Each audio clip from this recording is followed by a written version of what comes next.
and you asked me if I team Yeah. I team rarely, but I'm asking for more teaming, so they're giving me more teaming. That's how flexible a coordinator can be. Say, Okay. I feel like I've mastered this and I'm done with this. Can you give it to somebody else who's new? Please give me the juicy stuff, the high register material. If you show an interest and say, hey, I've done my homework on this specific topic and I know that there's a consumer who works in that area.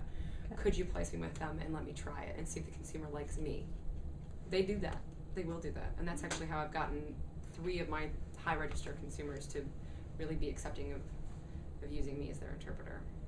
Cool. I just lost my train. Oh, so talk to me a little bit about that transition. So how you graduated? I graduated in 2008.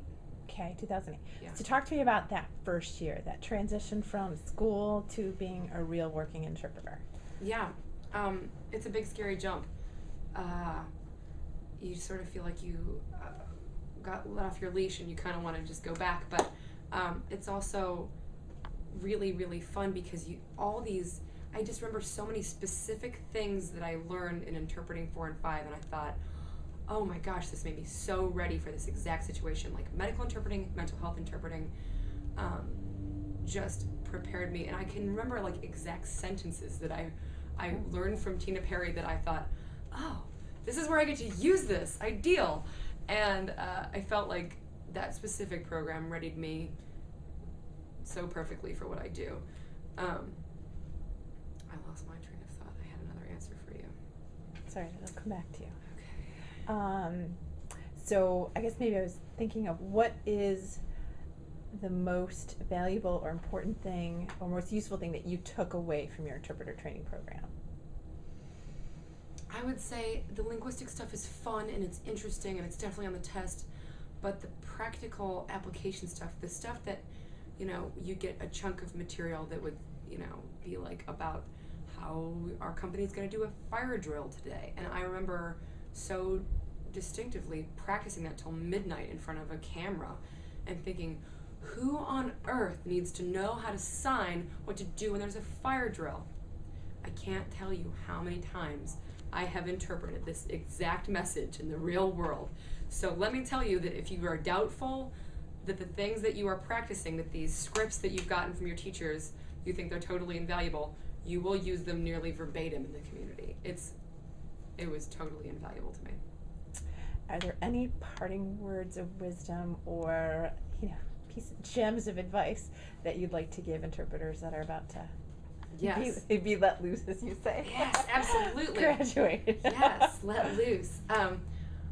I would say I am fortunate because I have like an acting background and I'm also super extroverted and I'm sort of not afraid of anything or anyone.